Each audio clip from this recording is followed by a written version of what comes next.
Welcome to the training Financial Modeling in MS Excel.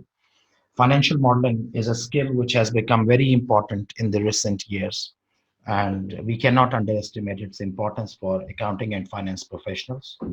Our financial modeling training is approximately for 20 hours, and it is a combination of learning, key essential skills from MS Excel and then application of that Excel skills towards development of financial models.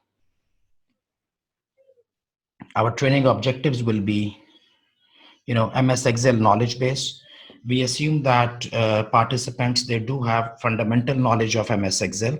What we intend here is to, build up your knowledge in learning those functions and those skills Excel, which are needed for finance professionals on everyday basis. And we have allocated approximately 30% of the time of this training to learning Excel. So learn many of MS Excel advanced features used by the finance professionals, become proficient user of Excel within your team, and carry out regular tasks faster than ever before, and of course with more accuracy. And then within financial modeling, we'll talk about building profit and loss statement, statement of financial position and cash flow statement, build valuation models from scratch, and build net present value model from beginning, and learn how to make neat and professional looking charts and graphs. So approximately 30% time will be dedicated for Excel and 70% will be for financial modeling. And of course, within that part, we will be talking a little bit of theoretical knowledge on finance concepts such as investment appraisal and business valuation. So we will be talking a little bit of theoretical side here as well. So if we see it in a little bit more detail, so like Excel skills, we say that essential skills in Excel, useful tips and tools for your work in Excel about formatting and some other areas. And keyboard shortcuts we will learn just to make you fast. Excel key functions for finance professionals such as sum if, and sum if, index, choose. These type of functions which are used every day by the working professionals. Then we'll talk about Microsoft Excel's pivot tables, vertical lookup, horizontal lookup, and macros. Then financial functions in Excel, we'll talk about NPV and IRR stuff. And of course, we'll end up with building up, nice, beautiful Excel charts for, the dashboards and stuff like that. Within financial modeling, what we are going to focus on, one part would be building up financial statements. Financial statements mean, profit and loss and statement of financial position and cash flow. And the first thing is like building financial modeling fundamentals we'll start with, and we'll move on to preparation of financial statements from historical data. So when I say historical data means that, the past data, sometimes what happens that companies, they do have data stored in their software, and then you import data from there to Excel, you make some adjustments, you do formatting, and you do automation of your financial statements. So these are your financial statements, historical financial statements. And then we also need to do preparing forecast financial statements. Forecast, like when you are doing either for your own business or for a new project, when you make a business plan. So you need to forecast the cash flow, forecast the profit and loss. And during forecast process, we will be talking about the probabilities, like the different scenarios we will use. You have worst scenario, best case scenario, and we'll assign probabilities, and we'll see that how the future or forecast cash flows will be impacted if the scenarios they change. Within capital budgeting, the second section, like financial modeling, I split it in two parts: financial statements, and the second is capital budgeting, which you call net investment appraisal, NPV and IRR stuff. So capital budgeting theory we will discuss, learn how to build a discounted cash flow model in Excel, the DCF, preparing DCF model with multiple scenarios, probability analysis we will do here. Then capital budgeting, we will do a complete case study. Sensitivity analysis we will do on financial models. And impact of interest rates and exchange rates on NPV. So if interest rates, they move up or down, or exchange rates, they change, then how do they impact your net present value? And then the last thing we do talk about business valuation. Again, introduction to company valuation and introduction to mergers and acquisition. This part is a little bit of theoretical thing, and we'll then make preparing the business valuation model.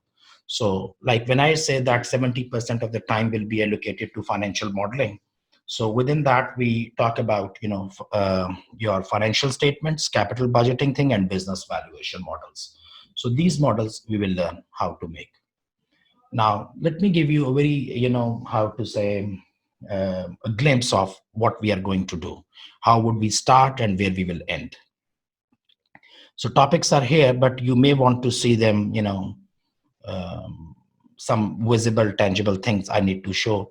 For example, when you talk about Excel, in Excel, what do you have? You always have data in form of tables, and many times it's raw data. So the data which you see one table here, this actually is quite pretty much formatted. Many times in real life you will see tables which are much more messy than what you see now on the screen, but still we call it a raw data.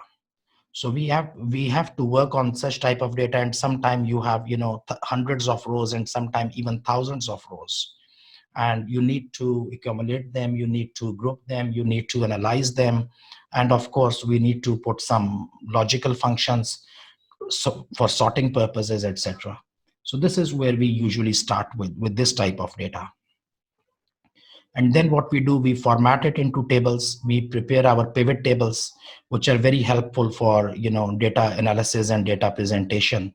And if I talk about a pivot table, how it will work. So this is one simple data which we are going to work on to make pivot table. So what we can do here, I mean, I just put here one small simple thing. So this is generally a data for sales data for different years. It is 2018 and 2019, and then there are months January, February, March. Then you may have different shops, like you have a retail chain, so you have shops called high street, metro, mall, and units sold and their sales are there, and you can convert them into USD, etc.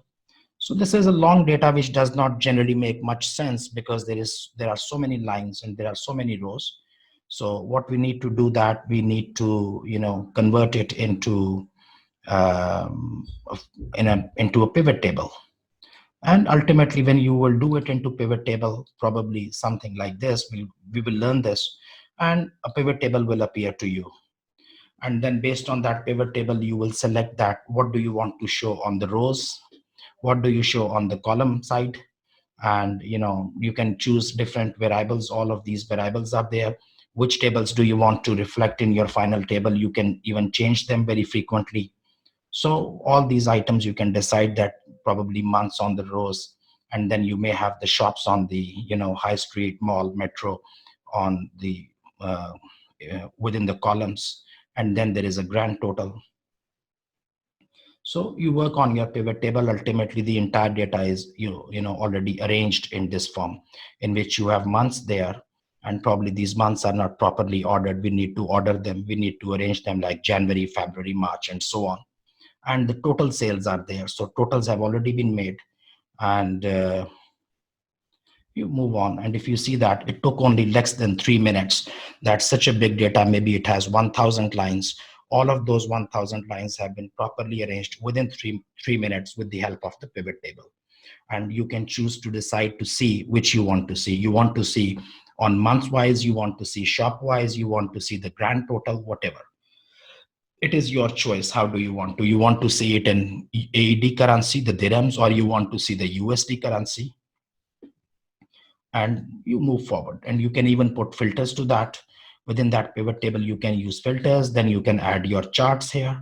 If we think like this, by the way, we can put slicers here. So slicer is a little bit type of how to say, a dashboard type of thing, in which I put buttons here, and we just select which slices do we want. We want it in months, shops, or USD, and you can decide that which slicer you want to pick up. For example, if you pick up some one, say high street shop, so high street shop will be selected.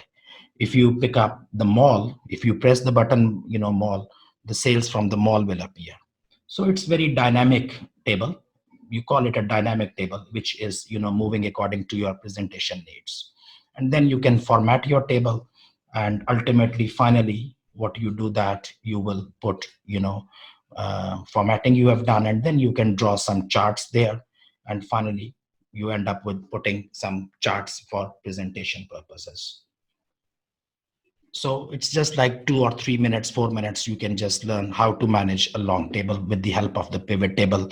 Not really very difficult.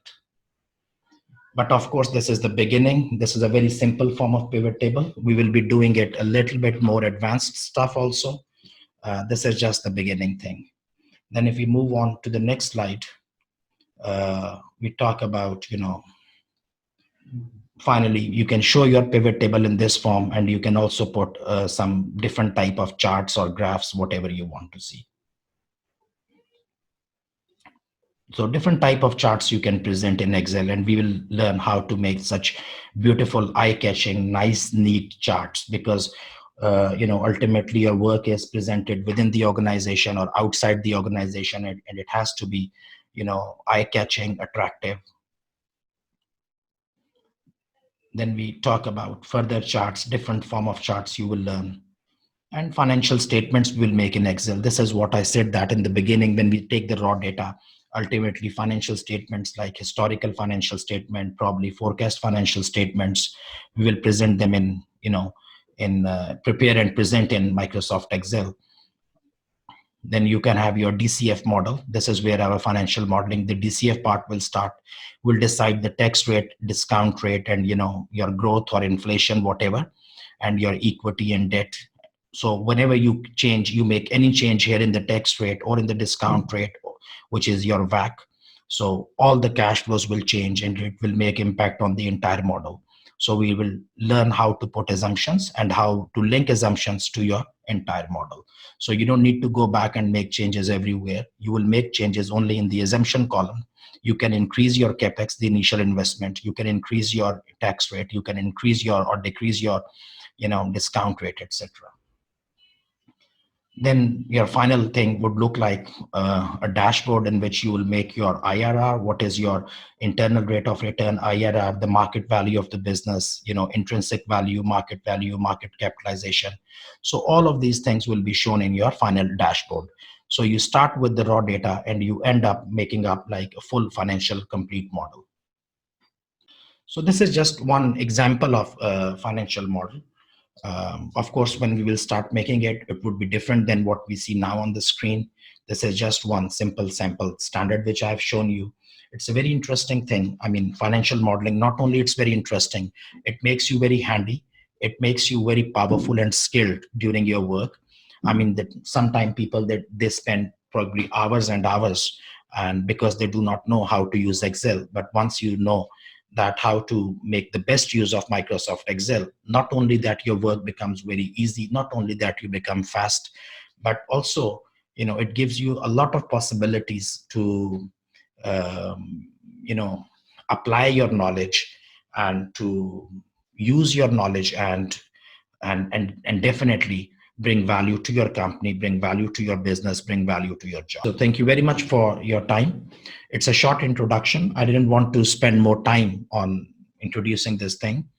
Once you join the training, you will see that how many new skills you will learn, and how you would efficiently start using Excel, and you would start seeing the things, I mean, the Excel and finance when you mix up, and it will open up a lot of opportunities for you to prove your knowledge, to apply your knowledge, and to present your knowledge. So good luck, and I hope to see you in the training.